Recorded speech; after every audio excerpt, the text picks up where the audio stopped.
கண்டதேவியில் 17 ஆண்டுகளுக்கு பிறகு நாளை சொர்ணமூர்த்தீஸ்வரர் கோயில் ஆணி திருவிழா தேரோட்டம். பலத்த போலீஸ் பாதுகாப்பு. Sponsored by the Leaders Group of Schools, CBSE and Metric, Karaikudi. Sivaganga மாவட்டம் தேவக்கோட்டை அருகே கண்டதேவியில் சிவகங்கை சமஸ்தானம் தேவஸ்தான நிர்வாகத்திற்கு உட்பட்ட சொர்ணமூர்த்தீஸ்வரர் கோயில் உள்ளது. தென்னிலை, உஞ்சனை, செம்பொன்மாரி, இறகுசேரி ஆகிய 4 பகுதிகளைச் சேர்ந்த 300க்கும் மேற்பட்ட கிராம மக்கள் இங்கு வழிபட்டு வருகின்றனர். இக்கோயிலில் ஆண்டுதோறும் ஆனி மாதம் திருவிழாவும் தேரோட்டமும் நடைபெறும்.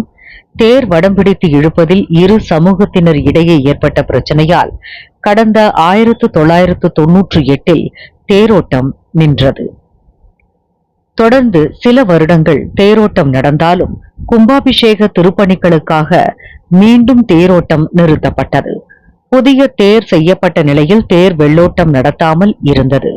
தேர் வெள்ளோட்டம் நடத்த தொடர்ந்த வழக்கில் உயர்நீதிமன்றம் மதுரை கிளை உத்தரவுப்படி பிப்ரவரி 11ஆம் தேதி தேர் வெள்ளோட்டம் நடைபெற்றது. தேவஸ்தான ஊழியர்கள் தேரை வடம்பிடித்து இழுத்தனர். பொதுமக்கள் அனுமதிக்கப்படவில்லை. இந்நிலையில் இக்கோயில் ஆனி திருவிழா ஜூன் 13ஆம் தேதி கொடியேற்றத்துடன் தொடங்கியது. வருவாய்த்துறை, காவல்துறையினர் நடத்திய பேச்சுவார்த்தைக்கு பிறகு அனைத்து சமூகத்தினரும் ஒற்றுமையுடன் வடம் பிடித்து தேரை இழுக்க முடிவு செய்தனர். எனினும் கடந்த கால நிகழ்வுகள் அடிப்படையில் முன்னெச்சரிக்கை நடவடிக்கையாக இன்று 3000த்திற்கும் மேற்பட்ட போலீசார் பாதுகாப்பு பணியில் ஈடுபட்டுள்ளனர். கண்காணிப்பு பணிக்காக 16 சோதனை சாவடிகள் அமைக்கப்பட்டு 55 சிசிடிவி கேமராக்கள் பொருத்தப்பட்டுள்ளன. கலவர தடுப்பு வாகனங்களும் 4 ரத வீதிகள் சுற்றிலும் நிறுத்தப்பட்டுள்ளன.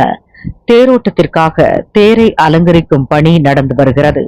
தேர் வடம் பிடித்து இழுக்க 4 நாட்டு பகுதிகளைச் சேர்ந்த அனைத்து சமூகத்தினருக்கும் அடையாள அட்டை வழங்கப்பட்டுள்ளது.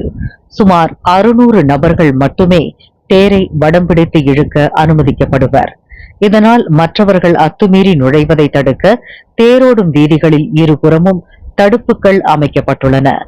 நாளை வெள்ளிக்கிழமை காலை 6 மணிக்கு தேரோட்டத்தை தொடங்கி 8 மணிக்குள் முடிக்க திட்டமிடப்பட்டுள்ளது.